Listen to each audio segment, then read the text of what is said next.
When I saw this headline from the New York Post that Biden's illegal immigration surge triggered a 30% increase in home prices and a 20% increase in rents, I almost stopped in my tracks because from an economic and statistical perspective, a singular policy like this increasing prices by that much is an almost unbelievable economic phenomenon. And it received a lot of attention on social media. The vice president actually retweeted this statement. And seeing this headline being posted all over social media, I wanted to read the paper and the research from where this finding came from.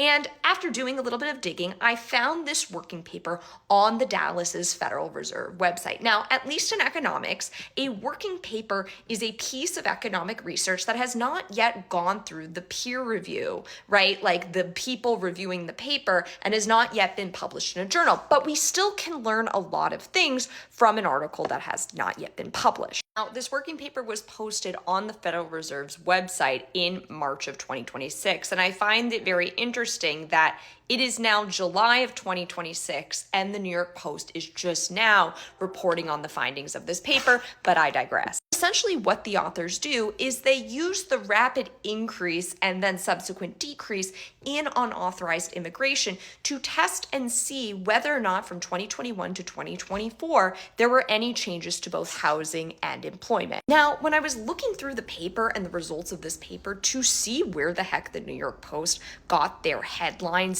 stating that there was such an increase in housing and rental prices due to undocumented immigration, the only thing I could find was this one statement that states that a back of the envelope calculation suggests that unauthorized immigrant workflows, right, the movement of unauthorized immigrants into the country, can explain about a 30% increase in the total growth of housing prices and a 20% of the total growth in rents over the boom period. Put that in layman's terms, if we see a 10% increase in housing prices, only 30% of that 10% increase can be explained by the movement on unauthorized immigrants. That is very different than what the New York Post headline states, which that housing prices increased by 30% when unauthorized immigrants came into the United States. What's even more ridiculous about this headline, and to what I think is journalistic malpractice by the New York Post, is that this paper actually does calculate what the impact of unauthorized immigrant workflows are on housing and rental prices. Essentially, the authors, if you go to the paper, take their calculations from both Table 5 and Table 6, and they do something known as a back of the envelope calculation to estimate the impacts on housing and rental prices. And they look at both median prices and average prices. And so if we go to page 42 of the paper, right, you don't even have to do any math. They very clearly state in the paper, if we're looking at median housing and rental prices, the implied effects of unauthorized immigrant workflows increased housing prices by 2.9% and rental prices by 1.9%.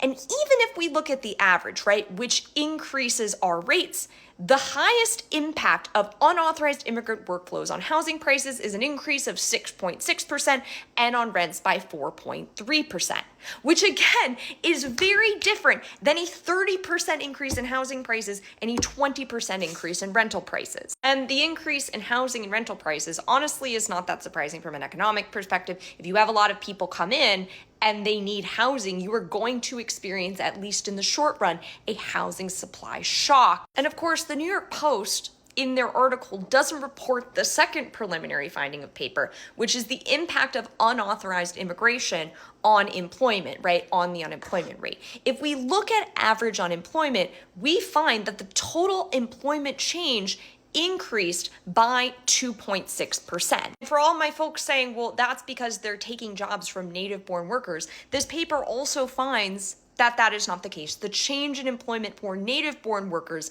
remains essentially zero. The paper also finds there is a slightly positive but insignificant effect on personal income, the amount of money people are earning in these areas, as well as a significant reduction in government transfers, things like food stamps and Medicaid eligibility, which makes a lot of sense. If more people are being employed, then they are going to not need those government assistance programs as much. Now, the New York Post on their website has since corrected their articles stating the actual findings of the paper. But the reality is that the headline that was posted on social media and that a lot of politicians retweeted and reposted still remains. And for a lot of people who don't actually get their news right from the news sources and instead read social media, that remains a huge problem. And obviously, I'm happy to always be here, and a lot of other economists are happy to be here to help you debunk economics headlines and economics articles. But I think it's just very important